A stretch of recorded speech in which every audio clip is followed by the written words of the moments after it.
Sam. Sam. I don't know why. Sam. Sam. Wow. I think that's about as low as I can go. I don't even want to try. It's probably just make me start coughing or something. Yeah.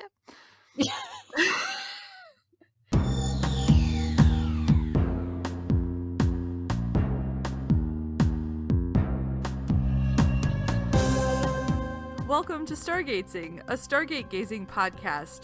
I'm your host, Kathy. And I'm your other host, Mary. And every other week, we discuss an episode of Stargate, beginning with Stargate SG-1. Hello. Hello. How are you doing today? I'm doing pretty good. Fabulous. Nothing particular is happening, but I'm in a good mood. Excellent. Which Well, is that's good. good. Yes. Yeah. Absolutely. Good moods are very helpful, especially when you're trying to make an entertaining podcast. Well, I think in general, too. Yeah. I think I was thinking about how miserable I've been for like a long time. If one would even say maybe like 4 years. Yes, exactly. Misery. And although there's still a lot of misery happening, I am trying to find a balance between obsessing about the news and ignoring it completely. So today was a mostly ignored day. So that will definitely happen. I find myself not obsessing about the news nearly as much the last few days, just as a natural byproduct, and that's a nice feeling. Yes, and I'm getting resentful when I'm listening to something, and then all of a sudden I get unexpected Trump, and I'm like, no, I don't want to hear this. Get out of my brain! You've had enough. Mute it now. I'm not happy to, but I'm fine reading his words. I just don't want to listen to him. Yeah, I tend to be the same way. I mean, I don't want to hear any new information from him. If they have past information they want to convey in written word, I'm cool with that. Yes. Hi, do you want to try coming in this way? Nope. Oh, she's shunning me. She's walking away. She's showing me her butt, and she's walking towards the bedroom. We both have new recording spaces today. We do. I mean, mine's largely similar, but it's I got a spin bike, which is forming one of my walls or one of the things to drape a blanket over. That's fantastic. I miss spinning. I liked teaching spinning and taking spinning, and I haven't done spinning. And I gave away my spin bike a long time ago because I'm like, I teach spinning. I don't need this at home. And now I'm like, oh, wah, wah. Only I still had it. I'm enjoying it so far. Although I think it's going to take my leg muscles a while to acclimate because it is not exactly translates to bike riding. No, it doesn't. So, and they're like, oh, stand up and do a climb because I've been, on an app trying to follow classes because I do better that way anyway. Mm-hmm. And I'm like, no, I'm just going to sit here. Also, I'm going to slow way down and decrease the resistance. How about that? Just for now, for Absolutely. a few minutes. I was always telling my people, I would never give, I didn't like giving specific numbers for people to turn it up or specific resistance levels. I would just say, find your comfort level here and then turn it up here and then turn it back down to a recovery level here. I didn't like giving a specific number because it's, everyone's different with what's hard for them and what's not hard for them. And if you overwhelm somebody the first day by telling them crank up your resistance to whatever the highest number is and keep it there, they're never going to come back to your class again. No. I also like not having other people around me because I think I've only taken 2 spin classes before, and I feel like even though there is no pressure because again most instructors are just do what you can and everyone's concentrating on their own workout. I'm like, everyone's watching me and I have to try to keep up and I can't keep up. Yeah, no one's watching you. I know. Even the instructor's not watching you. But now that I'm in my house and no one can see me, no one's really watching me at all. The only thing, I would keep an eye on people just to gauge how challenging the class seemed for everybody and if everyone's working out at the right level.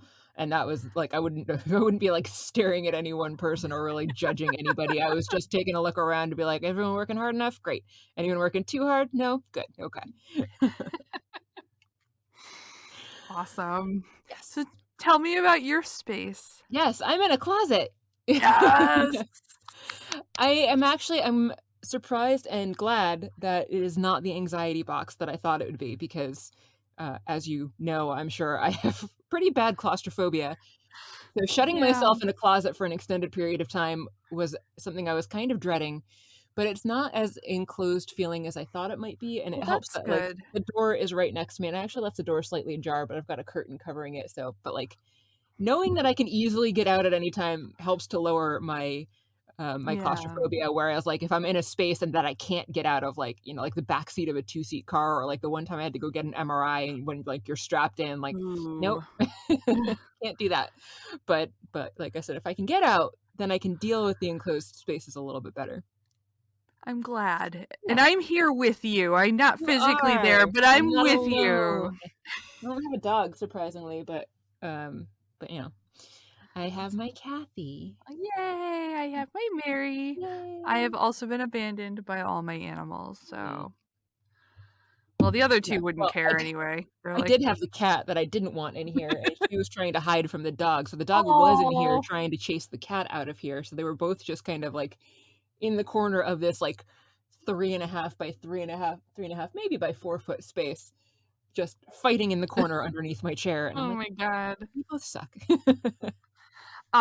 In the new space, does your cat have any sort of safe space the way she did in the old place? Yes, she's going to have 2 ultimately. Right now, she's only got 1 because one of the room that this closet is off of actually is mostly unusable because it ended up being, like, where we dumped a bunch of stuff, so, like, we have the treadmill, and the treadmill is usable, and then we've got a bunch of stuff around the room, and then there's a desk that I use for teaching because now I've also started my new job teaching and resumed my old job teaching, and they're quarantining for the first couple weeks at least. And then there's the closet off of that. So eventually we're gonna put up a cat tree for her in this room, and then we're gonna put up a baby gate to keep the dogs out of it. But for now, she's got the laundry room, which is where her cat box is, and it's where she eats. Ah. And she's got like a little comfy seating area because she's the weird kind of cat that likes to sleep in her crate, her travel carrier. So we have that in there too, and she likes to sleep in there. Aw. And there's a bunch of toys in there for her too. But so yeah, it's a baby gate but with like a little cat door in it that the dogs can't get through, but she can. Nice. Yeah. I didn't want that because I all of my cats are cats, so they would all go through the cat door. I tried the baby gate thing when when 13 was being particularly harassed by Buddy, but the gate I bought, it's too narrow for them to get through, but 13 is narrow enough that she can almost get through. So Yeah. I thought she would jump over it, which is what I was hoping. My other cats are too heavy and fat and old to jump over it. She's old, but she's still pretty spry. But instead, she tried to go through it and got stuck, and that was kind Oh, of the end no. of that experience. That's tragic. Yeah, Coconut actually can get through the cat door, but I put, like, a little piece of tape probably about 2 inches from the top of it because Potato is a small cat, so I put that Yeah, piece of tape there, and that still gives her enough room to get through, but Coconut is a little bit too meaty and muscly to be able to get through with that extra tape in there, so and Lily's too big to fit through there at all, yeah. so that's not an issue. So yeah, she seems happy in there. She's actually exploring the apartment a lot more than she really explored the other house too, so That's she nice. seems like a happy kitty, and the puppies are barking at everything, but I think they're getting a little bit better and little less jumpy as they get used to the new noises and being in an apartment instead of a house. Obviously, there's a lot more neighbor sounds than there had been before, but they're also Yeah. loving the twice a day WALKs that I don't know how Ah. close they are, so I don't want to say the word out loud.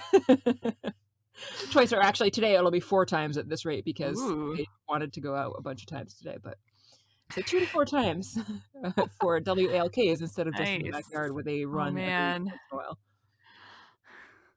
Maybe Potato didn't explore the other house because she could feel the doom emanating from the murder room. It's entirely possible, yeah. The for any listeners who have no idea what we're referring, my basement in our old apartment had 2 extremely creepy rooms in the basement, and one of them was we called by an un-PC name, so I won't even mention it here, but the other one we just referred to as the murder basement, which also might not be the most PC, but, it really was creepy and dirty and gross, and I didn't like going down there, and you're probably right that she probably just felt the doom emanating. She knew. She's a cat. They know these things. Yes. So, aside from just gabbing about where I'm living now and Yeah. our various recording forts and caves, what are we talking about today? Today we are talking about the SG-1 episode from season 1 called Solitudes. I believe it's number 18. Mm-hmm. Yes. So Yes. that is what we are going to talk about. Yes. Let's And begin. we'll have some fun. Yes. It'll be great. It will. Absolutely. Yeah. We start this episode off with the Stargate spinning. The Stargate is activating from off-world. And the man whose name we still don't know, but is named Walter. Yeah, I kept calling him Walter in my notes today because I'm pretty sure you're right about that. I'm Although I pretty suppose I could sure. have checked. He still doesn't have a name in the credits. He was credited No. as technician. Ah. So Let's just call him Walter. his name is Walter, guys. Spoiler alert. His name is Robert Paulson. They weren't expecting anybody back. They closed the iris. They've got some folks in there with weapons, and they're waiting to see if there's any ID code, which there is. So it is SG-1, who was not expected back. They just went through.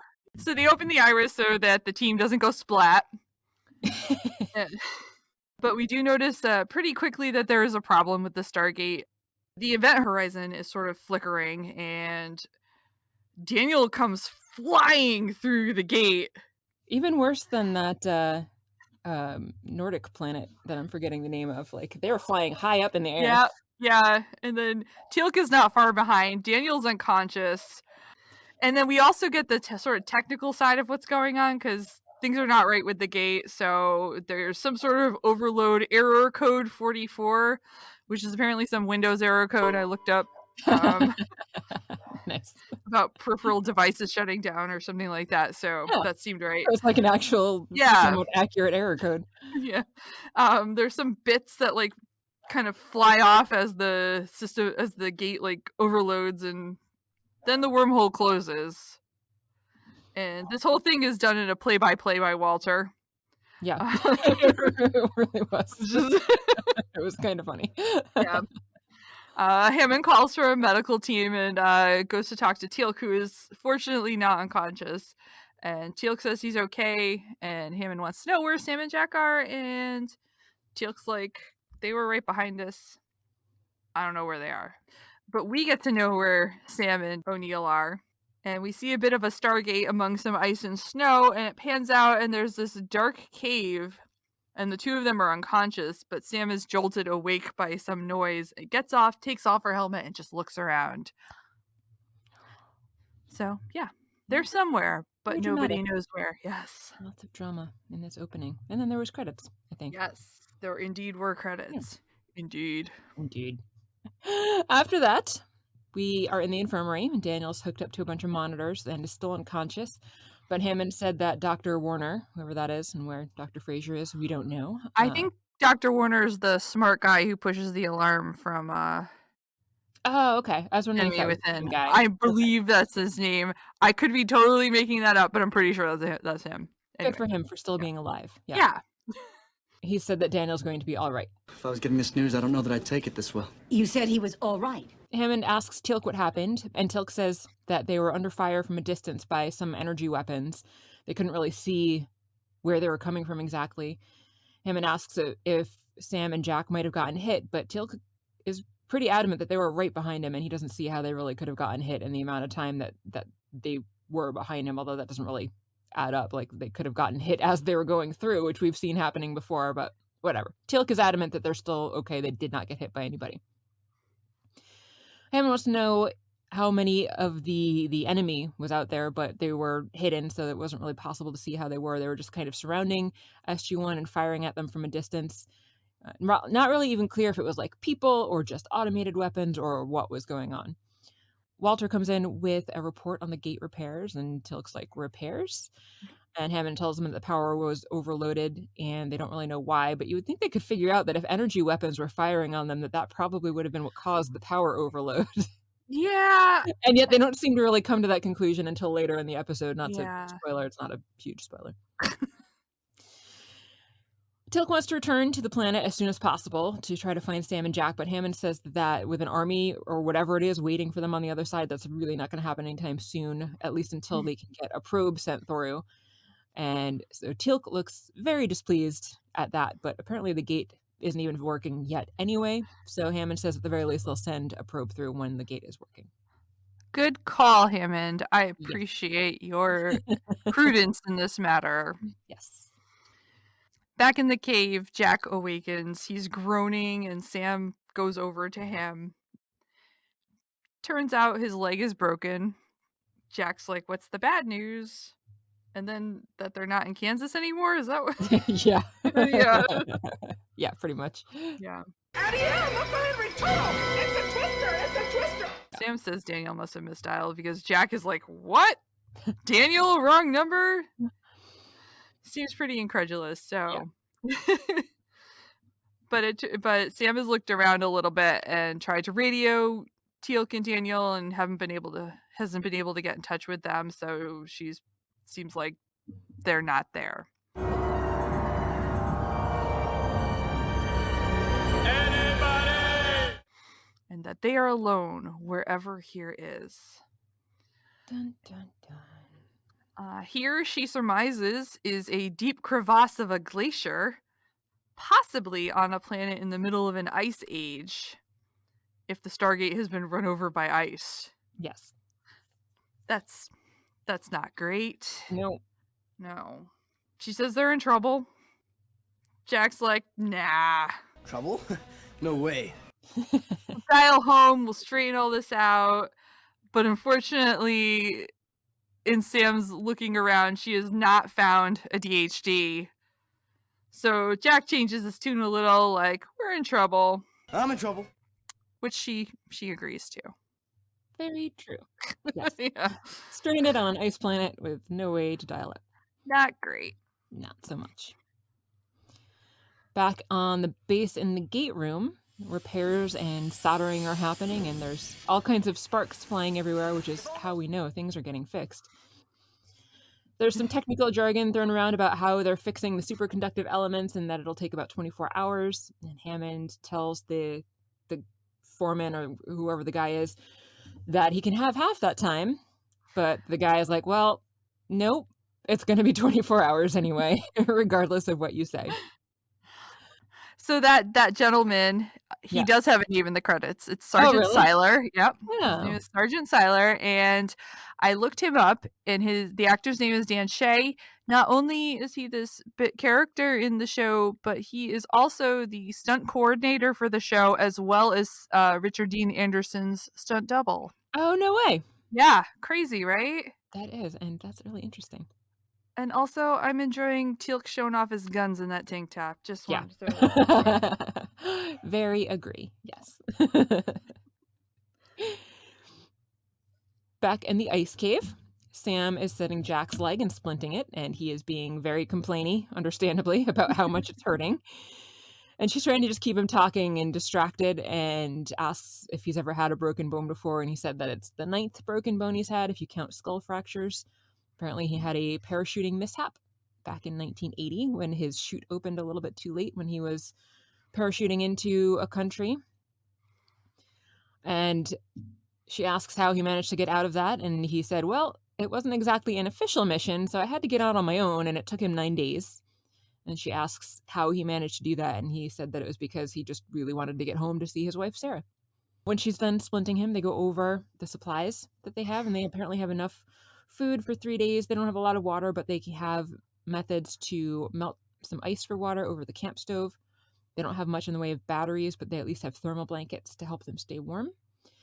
Sam is seeming extremely pessimistic about their chances of getting out of here. Yeah. And Jack is being surprisingly optimistic, and he says, we're going to get out of here, and that's an order. He says that she has to believe him. And Sam says, well, I don't see how. And Jack says, well, I'll be damned if I'm going to die on an ice block 1,000,000 miles from home. And then he asks Sam to help him up, which she says is a really bad idea given his broken leg, but he says he really needs to get up because his butt is cold. It's a good reason to get up off the ice. Yeah. Yeah, she seems really distraught, actually, at various points in this episode, and she gave up way quickly. Yeah, much more so than, like, she's been in some pretty tough situations before. She struggled with this one more than any of those other Yeah. ones for whatever reason. Yeah. Jack was a good balance counter to that, keeping her Yes. grounded a little bit. Yes. Definitely.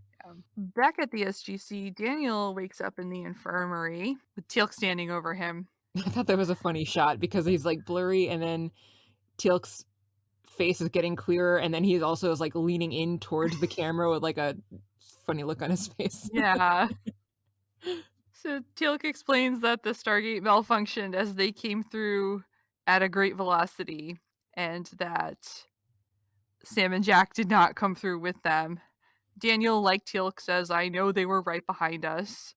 Teal'c does tell him they are planning to send a probe through in a few hours to try to figure out what happened. We're back in the cave again. We're just gonna imagine flip. that. I know. There's a lot of flipping back and forth between our two Yes. locations in this. Jack thinks Sam might be able to climb out of the cave, but Sam happened to find the DHD, so they can focus on that instead. Convenient. Yeah. She thinks it might be intact in this block of ice. That's inconvenient. Yeah. It isn't a solid block of ice.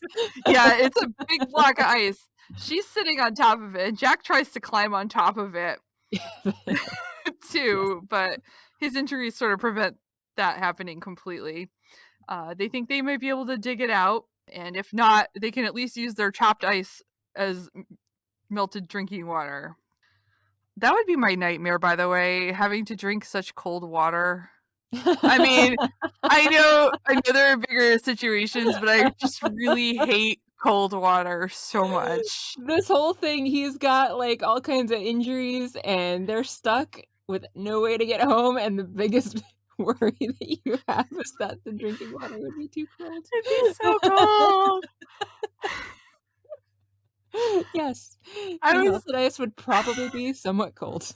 I was wondering too if they don't have a way to heat the ice to melt it, can they just lick the ice and get sufficient moisture that way? I wouldn't think that that would be enough, and then eventually you would run the risk of having like frostbite damage to your tongue probably well before True. you would actually get enough moisture or fluid into your body Okay. to be particularly beneficial.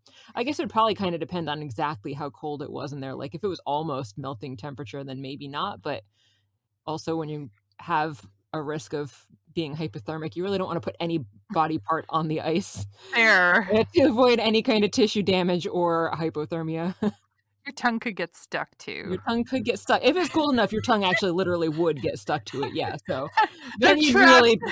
you'd really be screwed. Cut your tongue out in order to free yourself if you didn't Yes. have any, like, I don't know, warm water to dump on it, and Yes, like which I would assume you're not licking the ice. If you're licking the ice, you don't have any warm water to dump on it. probably not. You never know though. Some people like that sort of thing. I don't know. Getting their tongues stuck to surfaces, cold Just surfaces. gotta see what happens. Just can't help themselves. Just gotta lick this thing and find out where it goes. Totally normal. I'm gonna go lick my car now because it's cold and metal and outside. Yes, Just to see what happens. this is how you do science, right? You make an observation, that observation leads to a question, that leads to a hypothesis. It's science. And then you just do it. Yeah, then So you just do it. And then you do an experiment. Experiments do not always work well. perfect. Mhm. So, unlike me, they're worried about bigger problems. Sam notices Jack seems to be in some extra pain, and he admits he might have some cracked ribs. And she's like, "Why didn't you tell me?" And he's like, I was afraid you were gonna put a splint on it." Oh. They start chipping away at the ice block and are wondering where Teal'c and Daniel might be. Sam's come up with 3 possible explanations. That they misdialed entirely and they're somewhere else than Earth, including Daniel and Teal'c, but they're also Daniel and Teal'c are just not with them, but are somewhere on the planet.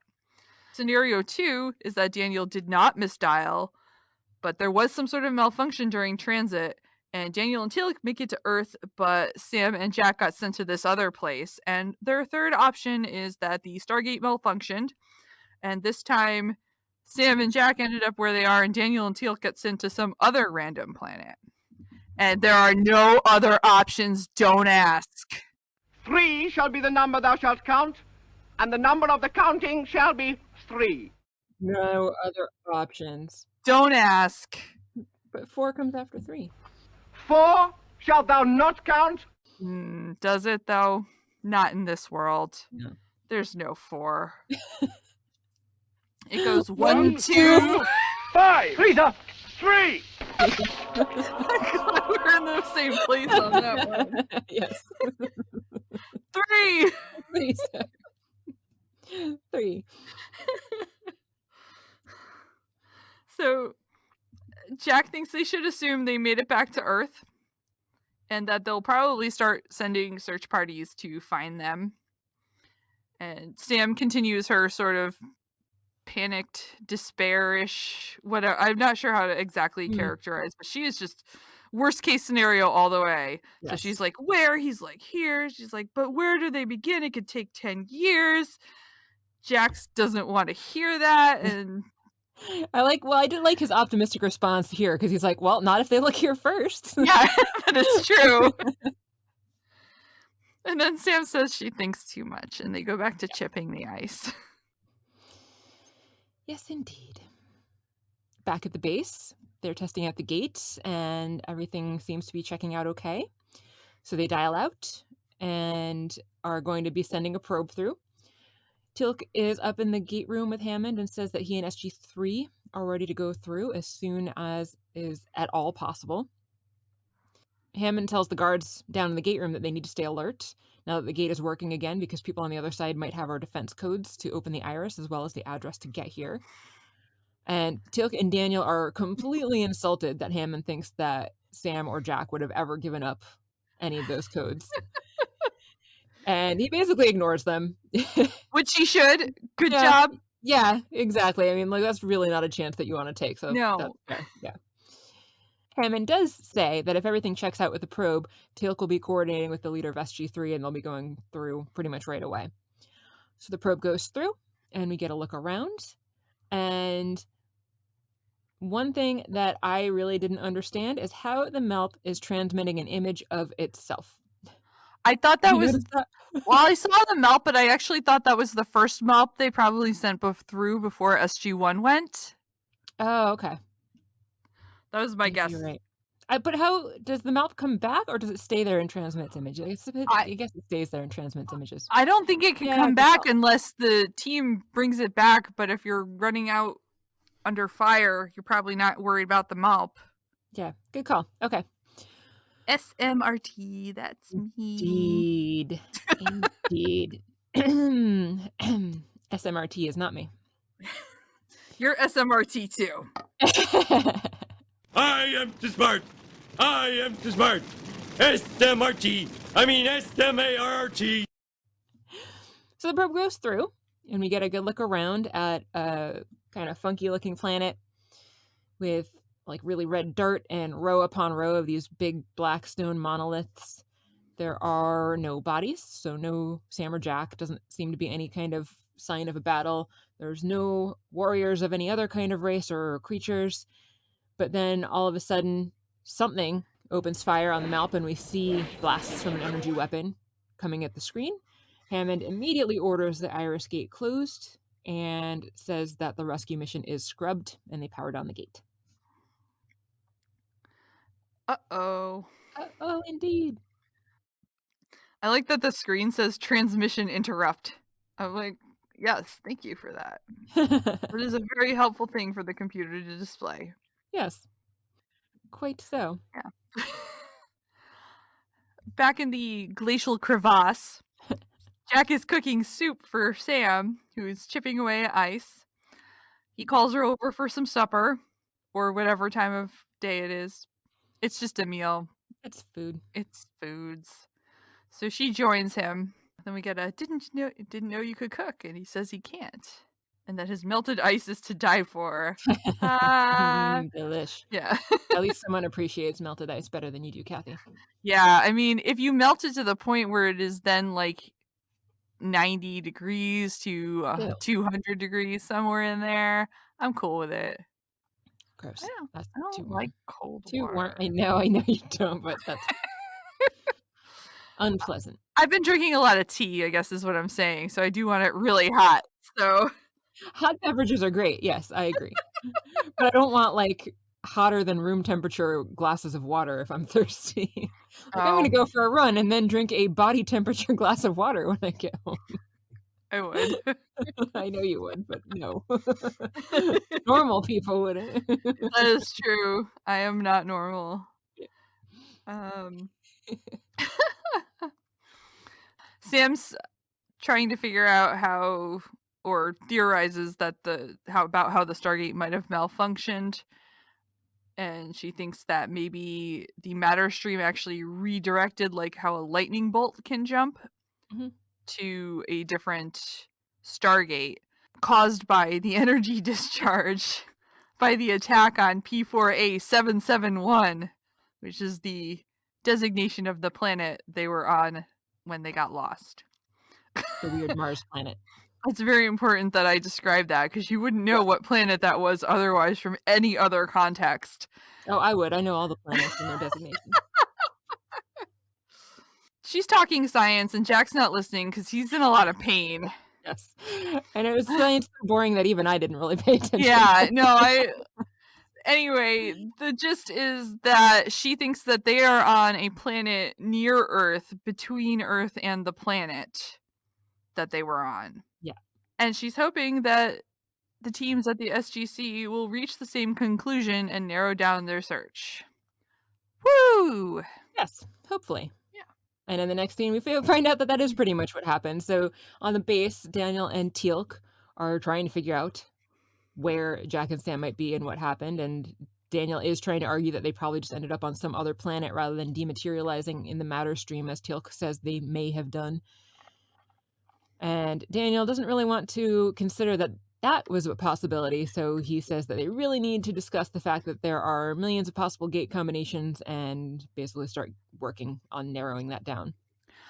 So I have a thought about this. It's not a thought. It's do you think Daniel and Teal'c are just hanging out together doing this while there's a whole other room of actual astrophysicists, scientists who know things about the Stargate working on this problem?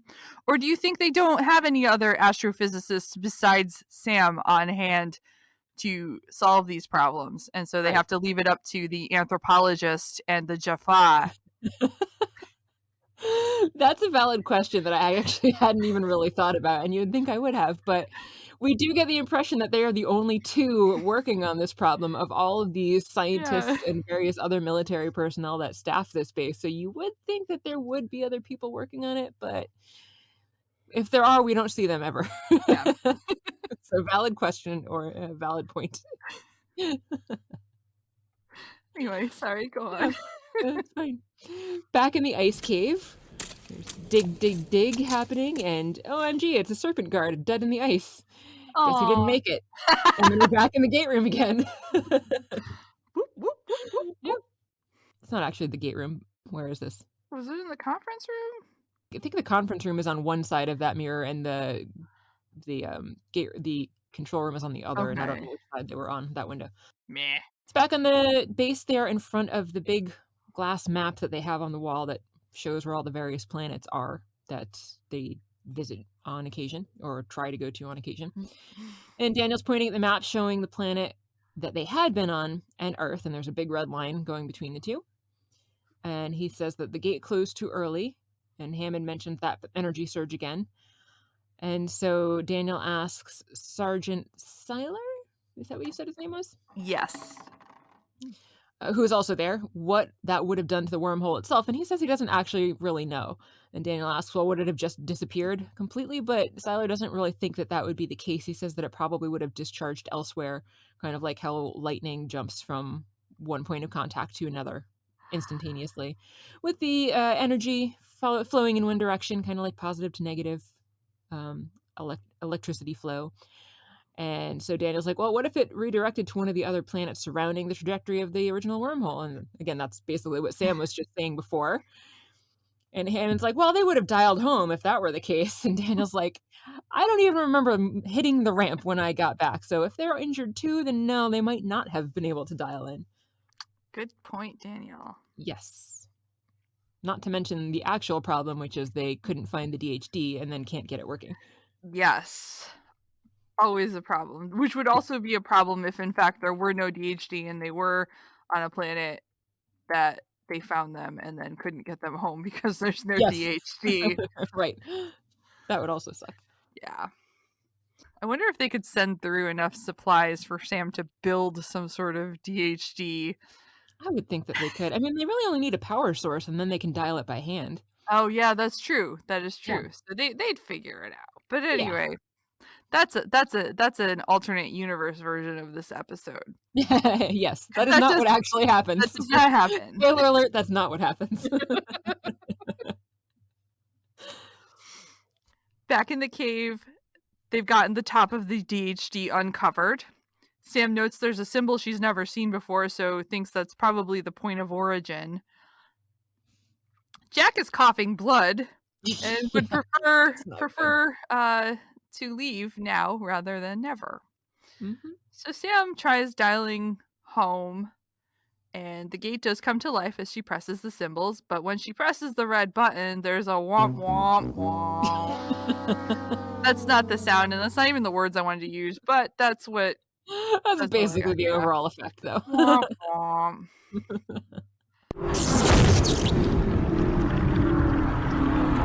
Damn it! Damn! She's pretty frustrated. Jack's like, did you dial the right place? She says she did. And that there must be some problem that she can fix if she can dig further down into the DHD. Jack, though, puts a stop to this for a while because they've been awake for a really long time and it might be time for some rest. Sam is very worried about him, but Jack continues to be very optimistic. They're going to get out of here. It's just going to take a little longer.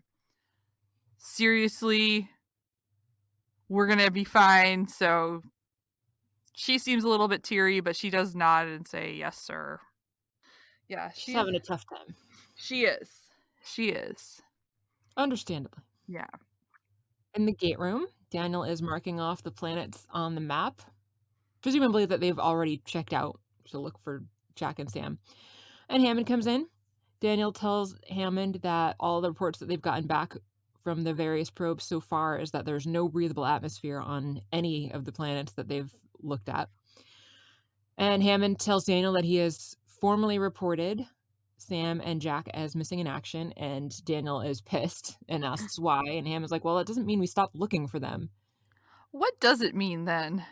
I don't know. I didn't look it up. Yeah, I don't know either, and I didn't look it up either. Well, world, if anyone wants to enlighten us, you can reach us at stargatezing@gmail.com. Truth. You could tweet us and too. Politely let us know. Yes. So Hammond leaves and Daniel turns back to his map and says to himself, missing. I'm missing something. Missing something. In the ice cave, Jack and Sam are snuggling. Aww. But he has a coughing fit that wakes her up.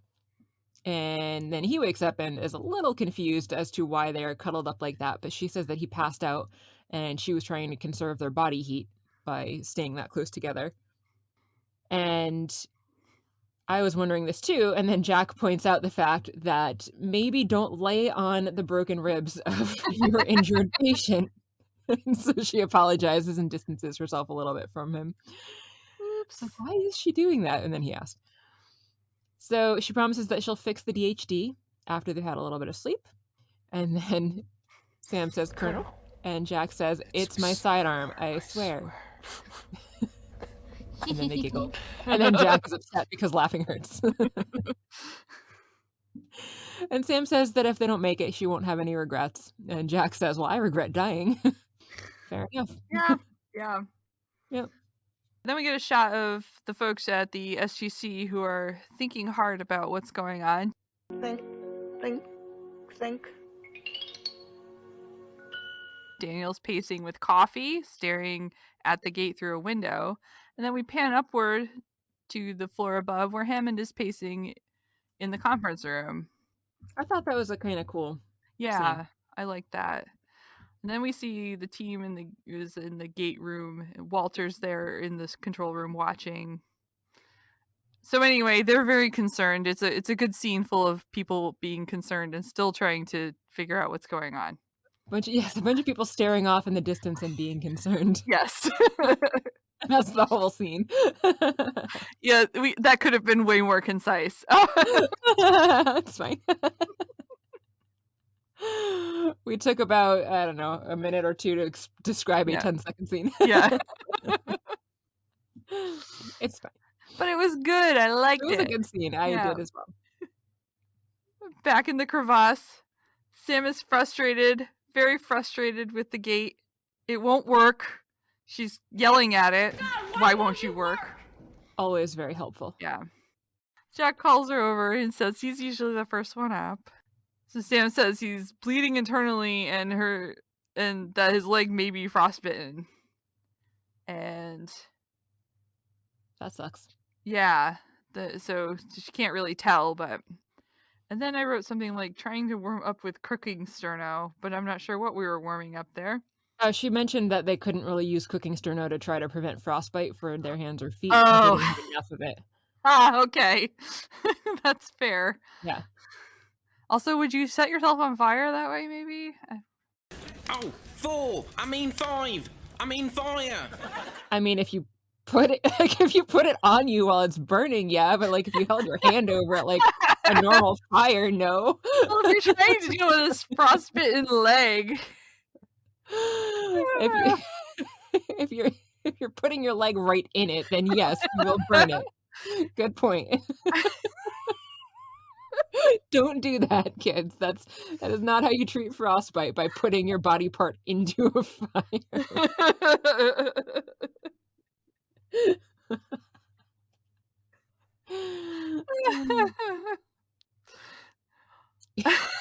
Sorry. Kathy's survival skills might need a little help. That's true. My survival skills are 0. I mean, I've often said if there were like a zombie apocalypse, I would be the first to go. Yeah, that's fair. I would just probably curl up and I won't wait even for the argue. end. Yeah, You're no, probably right. that's No offense. yep, no, that's totally true. Well, Jeff was an Eagle Scout, and I'm a runner with a fair amount of first aid and medical training and science knowledge. I think we'd probably be pretty good. All right. Why don't you rub it in a little more? I will. Okay. And I did. So Good. there. Fine. Yeah. Uh, We'll protect you, Kathy, because we Thank love you. you. oh, You're welcome. Thank you. Wait till I binge eat all your supplies. Oh no. Then you'll know how terrible I am. It's all right. I probably would be right there with you doing the same thing, so it's fine. Yeah. Especially if there's any chocolate in there. Nom. So they have a little chat about how Jack shouldn't stand up, and that's her doctor's orders, and that she wants him to drink as much of, I don't know if that was more soup or water or what, as he can, because once their little sterno dies, they will have no more water, because apparently licking the ice is not a feasible option. No, I have learned. At least I taught you something. She's still full of all the regret and despair. She's like, I should have gotten you out. And Jack's like, but you will. Aw. She's been working on this apparently for 12 hours and doesn't know why it won't work. Yeah, that's crazy. And then she says, paralleling Daniel must be missing something. But Jack says it is time for plan B, which is she leaves and takes her chances outside. Sam's not ready to abandon him. So she says that if I can't get this gate to work, then we'll both go. Jack's like, LOL. Right, I'll race you. So she's got to make it work. Otherwise, she's going to have to abandon Colonel O'Neill. And she doesn't want to do that. No, that would Yeah. suck. Yeah. In the gate room, Teal'c and one of the other SG teams come through. Teal'c is carrying an injured and unconscious man who is not in very good shape. Teal'c tells Hammond that they were exploring a cave and the guy apparently slipped and fell. There was no sign of Sam and Jack there, but Teal'c says he is ready to go again right now, immediately. But Hammond says no, the search is off. Apparently they've checked all of the planets that fit into Daniel's theory, so Daniel is really pissed, as is Teal'c. Yeah. Back in the ice cave, Sam is continuing to work on getting the DHD to work and basically decides that maybe if she interrupts the power by shutting it off and on again, first rule of troubleshooting for any kind of computer type device. Cue IT crowd. Hello, IT. Have you tried turning it off and on again? Have you tried sticking it up your arse? Yes, exactly. So she reboots the DHD and dials out. It seems to be working. Things start vibrating and all the chevrons light up. And there's a very brief scene cut to the meeting room where Daniel is in there looking at the map of planets and then looks out at the gate room and notices that it's lighting up. And we see a water glass with the water shaking in the picture.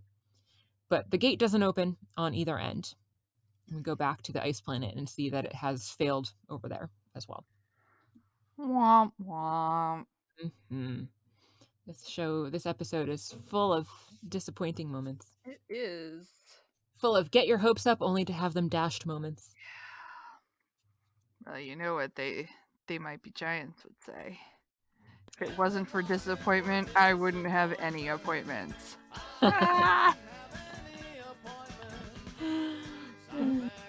I'm sure they didn't originate that, but I enjoy it. So in the conference room, Daniel is contemplating the water as Teal'c comes in. Daniel asks if he saw what Daniel saw, and Teal'c asks Daniel why he's there. And I guess that's because it's not daytime. Well, they later mentioned that it's 4 a.m. Okay. when this event occurred. I missed. Yeah.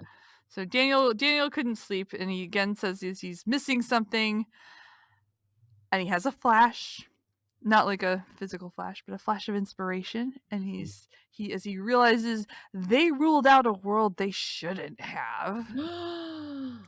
Oh my god! Oh my god! What is that? I know.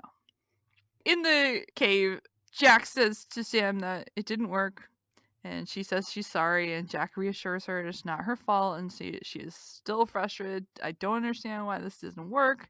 And Jack says it is Plan B go time.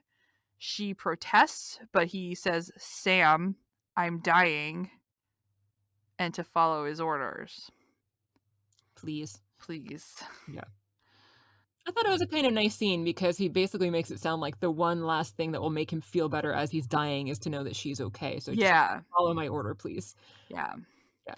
So she acquiesces and gets up and heads towards the light and starts to climb up.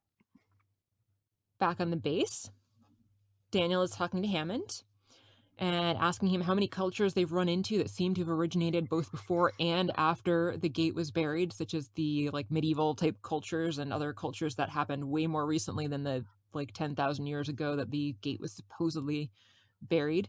Thank you. Yes. Thank you, Daniel. Finally address that. Yes. And Hammond says several. And so Daniel says, right, and we've only scratched the surface of all the planets that are actually out there. So Hammond asks Teal'c if the Glow World would put a second gate on a planet for any reason, and Teal'c says that they might if the first one was lost. And then Daniel also reminds Hammond that the Glow World weren't even really the ones to place most of the original gates anyway. Somebody else had done it before them. And so Hammond's like, well, all right, well, where is it then? Ooh. Yeah. Sam's climbing out of the cave. She radios down to Jack that she can't see the surface yet. And Jack radios back. Sam, it was an honor serving with you. She says, yes, sir. At the base, Daniel says that the gate must be in a remote area or buried, or else the Goa'uld would be using it to come attack Earth, since they have been making it pretty clear that they want to destroy the humans now. Yeah. The Terrans. The, whatever they call us. Oh my god. Tauri. Yeah, the Tauri, yeah. The Tauri. Terrans, the Mirror Universe evil Yes, Terrans. Star Trek people. Yes. I was like, wait, that's not right. To the Empire! Yeah. So Teal'c says, let's hope it's not still buried, because then if Sam and Jack had been sent to it, they would be splatted by now. Hammond says that they're trying to track down Jack and Sam's radio signal, but, that's a pretty daunting task. So Daniel mentions how much the gate used to shake back in the early days of the program. And Hammond says that, yeah, it used to shake a lot, but they installed some dampeners to reduce that effect. And Daniel's like, well, what if that other gate doesn't have any dampeners? Would the gate's shaking be strong enough to be read by a seismometer? And Hammond's like, oh yeah, it actually would be. So they decide to check out seismic activity around the time that Teal'c and Daniel came back through the gate. And this is when Daniel also mentions the 4 a.m. time Oh, yeah. when the gate vibrated and flashed but didn't actually open. Which I was wondering why he didn't tell Hammond about that before. So I thought that was a little weird. I don't know. Daniel. Daniel also asks Teal'c what happens when you try to dial your own phone number. And he's like, oh, right, you're the wrong person to ask that one. So Hammond says that you would get a busy signal. And Daniel's like, yeah, that's basically, what I think happened here. What else would cause that kind of vibration unless they were trying to dial home and basically were getting a busy signal that couldn't actually get the gate to close because the goal coordinates would be the exact same for any gate that's on this planet. Does dialing your own number on your cell phone also generate a busy signal? No, I've actually tried it before. It goes to your voicemail typically. Yes, it does go to your voicemail. I just tried that too. Okay. So for anyone out there who has never owned a landline, which is probably more and more people. Almost everyone now. Yeah, and if you've never experienced a landline, they don't work the same as your cell phone. No. So when you try to call yourself on your landline, at least back in the 90s, again, I don't know about today. Yeah. It would just generate a busy signal. Yeah. It would sound like that, kind of. I don't know why we called our own numbers to find this out, but sometimes we did. Yeah. I think everyone as a kid of that age tried it at least a couple times. I know I did.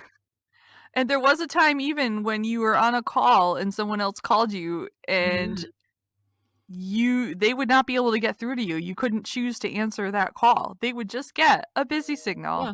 There was no other line. You couldn't put someone on hold. Nope. Back in the day.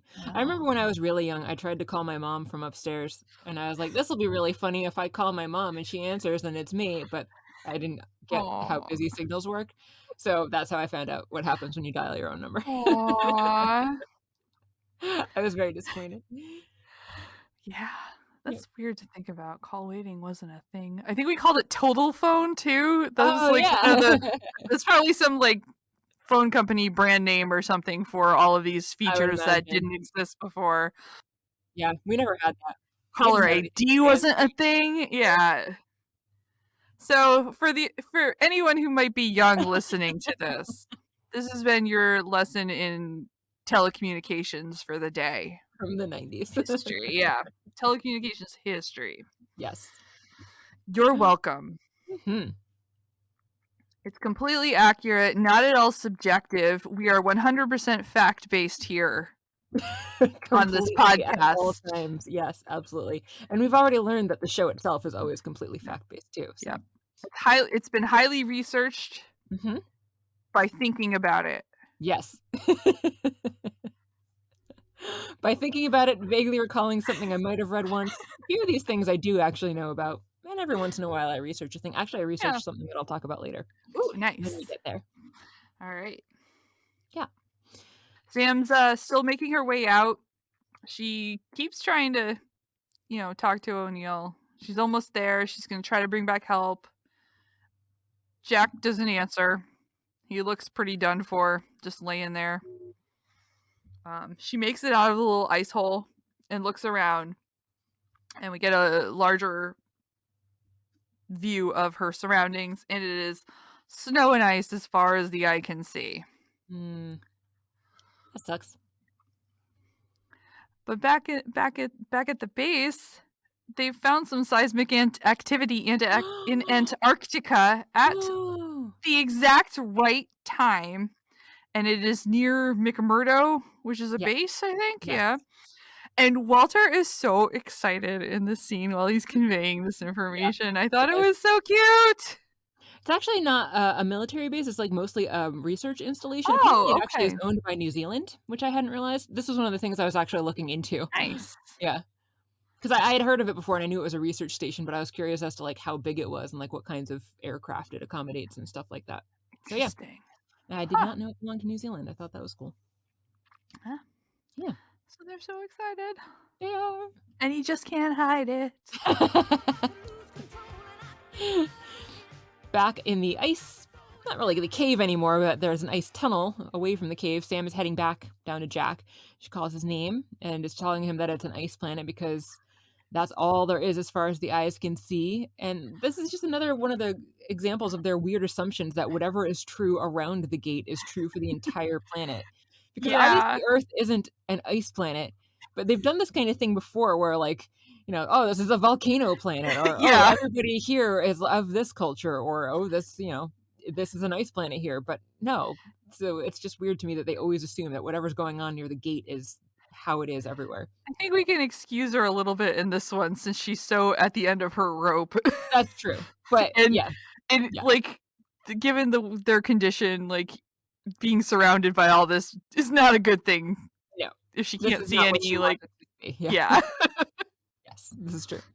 So Jack's still not answering her when she calls because he's unconscious, and she keeps heading back down but slips and has a really rough slide and bumpy ride down until she basically comes to a stop right next to Jack, and she climbs up next to him and holds him, and in his delirium he calls her Sarah, and I guess she's just trying to comfort him. So she says, "I'm here, Jack," and he tells her that he's just so cold. And she tells him it's okay and he can sleep now. And then says it was an honor serving with him too. It was so good. It really was. Yeah, it was really sweet. But then, outside, there's a helicopter. Holy cow. A helicopter flying by. And hear a helicopter. Fortunately, that helicopter is full of people. Yay! Who make their way down into the cave and find Sam and Jack. Woohoo!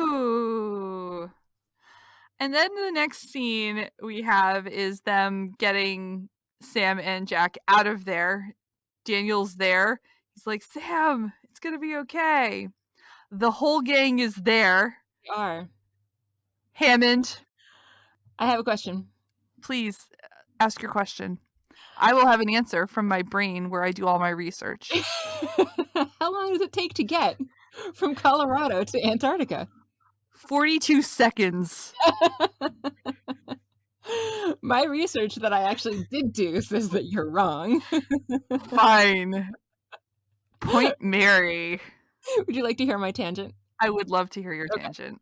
So they had said that this place was like 50 miles from McMurdo. And so the reason I was actually looking at McMurdo was to see if they had a helipad, which they do. So if they're about 50 miles away, the helicopter would probably be able to get to where Sam and Jack are in like 15 minutes. And then, you know, it might take a little while to get down to them, but I wouldn't imagine it should take too long because we know that there's that chute there. Yeah. Although they show them rappelling down. So I don't know how they actually got in, but They didn't want to take the slide. they didn't want to take the slide. It's a bumpy road. To travel from Colorado to Antarctica, like just as the crow flies, straight shot, not accounting for like any wind shear or weather or anything, 8,812 miles. Ooh. All right. Commercial aircraft fly around 500 miles per hour. So the internet tells me that that would be around 17.7 hours, not accounting for any stops. So you wouldn't think that they would probably be taking commercial aircraft to get from the Colorado Spring areas. Right. right outside of Cheyenne Base. So maybe they took some kind of military transport, but the average military transport, I am told by Quora, a question somebody asked on Quora, is that about Mach 0.85, which is 652 miles per hour. So for an average military transport, it would take about 13 and a half hours for them to get there. Again, straight shot, no stops, not accounting for any weather or wind shear or anything. The fastest possible aircraft that would actually be able to carry passengers, not like a fighter jet, but like actually carrying passengers, was the Tupelo F-144, which was a Russian aircraft. It could travel at around cruising speed of around 1429 miles per hour, according to Wikipedia, and that would take 6.17 hours. So Okay. the range on that was 3,312 miles, though. So it would need to stop and refuel twice. Oh boy. Okay. And it would take about, I don't know how long it would take to refuel, actually. I couldn't find that. But the Concorde, which I think is fairly similar, probably as far as refueling time, would take 20 minutes each of those times. So that would be about 7 hours of flying time only, not accounting for like any taxiing or accounting for any takeoff time or landing or switching from the airplane to the helicopter that they would then also need to take to get out to the to the base. So like best case scenario, it would take them like maybe like 9 or 10 hours. Like I said, absolute best case scenario, they're on this Tupelo F-144D, which actually NASA did procure one of them, even though it was a Russian thing, and they completely refitted it. So they would have to borrow it from NASA, and then hopefully it was already in Colorado Springs. Otherwise, they'd have to get it there. So long story short, Jack's already dead by the time that Teal'c and Daniel and Hammond all get there. So why would they keep them hanging out in that cave until they got there? It does seem a little weird. I have to say. It's a little surprising that they were still in the cave and they were there. Exactly. That is the issue that I'm having. Yeah. Like, even if they had met them in an infirmary somewhere on McMurdo, Yeah. but nope, they met him in the cave. They met him in the cave. Maybe they're just really bad at putting people on backboards. And it took them Maybe. like 6 hours just to do that part. Maybe. I've put people on a backboard. It's not that hard. Oh, It doesn't man. take that long. Okay. Anyway. Yeah. Yeah. You may continue with the scene now. That's my tangent. Sam, it's good. I appreciate that. You did that. Thank you. Sam lets them know that Colonel O'Neill is bleeding internally, and Hammond says he knows, and that he's gonna be all right. Yes, he's lost his left hand, so he's going to be all right. You son of a bitch! Which I feel like is maybe a little premature. I mean, I don't think he dies because this series goes on for a long time, but he had some serious injuries and was in that cold cave for a long, long time. Yeah, he's pretty far gone, so it's Yeah. a pretty big leap for Hammond to say he's going to be fine. Yeah. But we'll take his word for it. Yeah, we'll take your word for it. I mean, he survives, so spoiler alert. Spoiler alert, he's in the next episode, which, I mean, when we get to describing the next episode, it's going to be pretty obvious that that he could die anyway, so. So Sam says to Hammond, General, you came through the Stargate for us. And he's like, not exactly, Captain. Hammond tells the folks who are there that there will be a team arriving from the SGC to secure the area, and they are going to bring their people home. Mm-hmm. He takes a look around at the second gate and then walks away, and we end on a visual of this fun new toy hanging out in Antarctica. Second gate.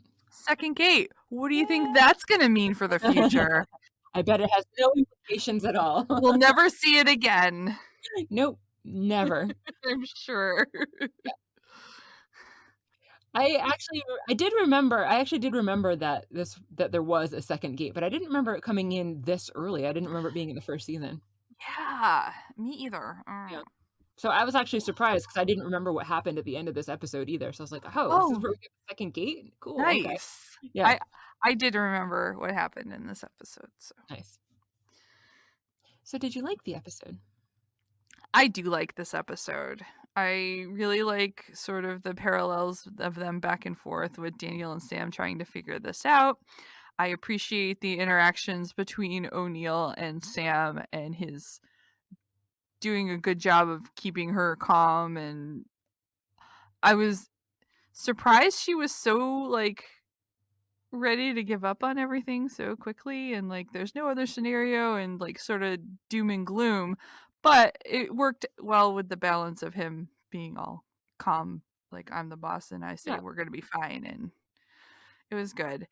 um Also, I don't know how you feel about this sort of thing, but sometimes I ship things.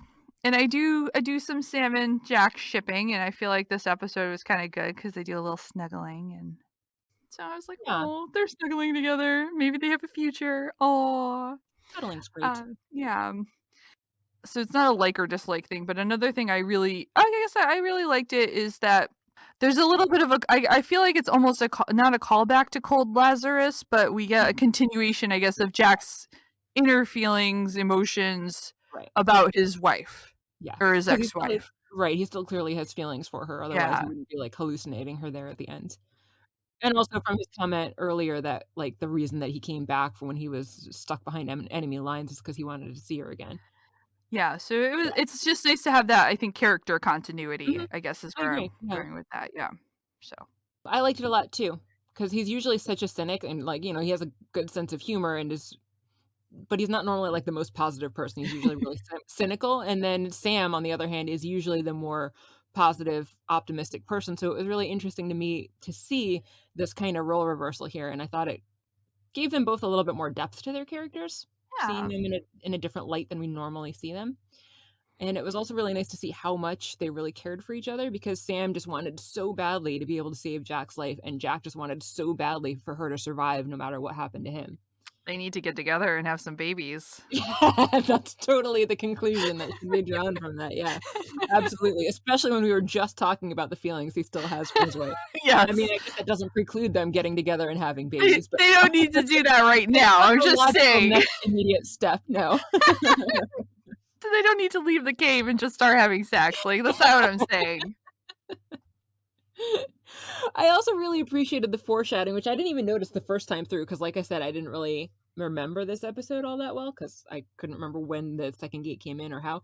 But as we were going back through it, I was like, oh, yeah, that was totally some foreshadowing when Jack asks, well, what's option number 4? And Sam's like, well, there isn't one. He's like, but 4 comes after 3. So there was another option that Sam hadn't come up with, that she just hadn't come up with it. Yeah.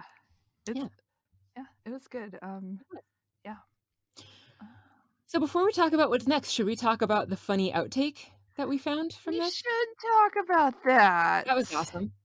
Yeah. Do you wanna There's talk a about it? You found it? Yeah. you can find it on the YouTubes. I believe it was a DVD, whatever, some DVD set had this as one of their bonus or deleted scenes or something.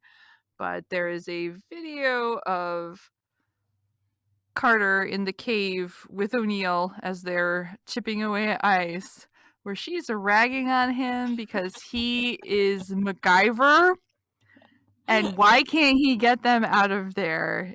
And she just goes on. She commits to does. it. It's Really does. amazing. We shouldn't give too many spoilers in No. case people wanna watch it because it's really funny. So Yeah. we highly recommend, and we'll probably put a link up on, like, social media or something so Yeah. people can find it when we post this episode. Definitely. Yeah, it was great. Highly recommend. A++. Yes. Would Yes. watch again. Would laugh again. Yep. I'm laughing now about it. Indeed. I laughed before. I am laughing now. I would laugh again. So what is next? Next, let me see. I am going to pull up old reliable Netflix because that one seems to have the least spoilery and least weird descriptions, which I sometimes feel like the DVD booklet I have is kind of like, let's end everything in a question. And the question's always, yes, they will. Or no. Like, can they get out of this scrape? I bet Let's they find don't. out. Oh my god. Okay. So the next episode, 1819. 19? I'm confused. 19, right? Yeah. By our counting, that's 19. Netflix is throwing me off. Never mind. I take it all back, Netflix. Go bite me. So the next episode, 19 of season 1 of Stargate SG-1 is called Tin Man. Tin Man. I know.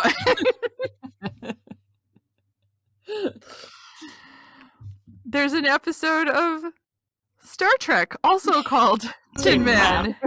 And Captain Picard pronounces Tin Man in a very specific way, which is what Mary is alluding to. Yes. Good times. We'll have to see if anyone in this episode says it in that manner as well. I actually just rewatched that episode because we're rewatching all of Star Trek.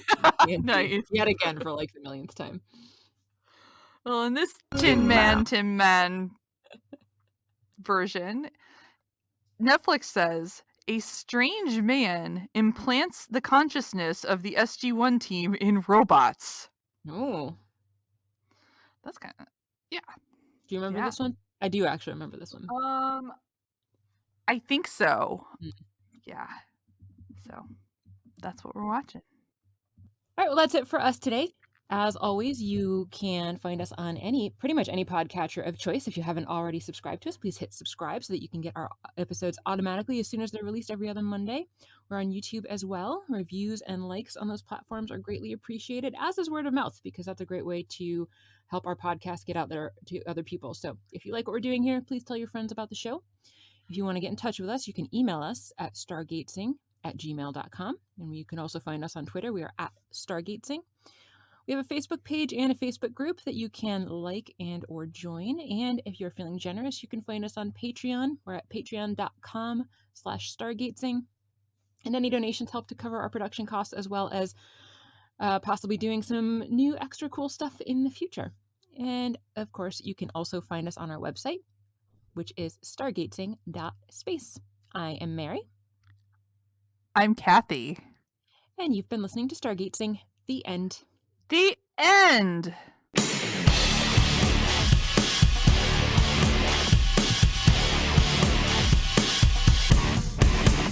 Didn't understand the term. It's not a term everyone I'm an knows. idiot. You're not. I like that you're shipping stuff to places. What are you shipping into who? I'm gonna mail Sam to Jack. You're gonna put something in a box and put that box inside of another box. Mail that box to yourself. What happens if you put your own address on an envelope and try to send it to yourself? Do you get a busy signal, or a postal carrier is like, nope, I'm busy, won't deliver this because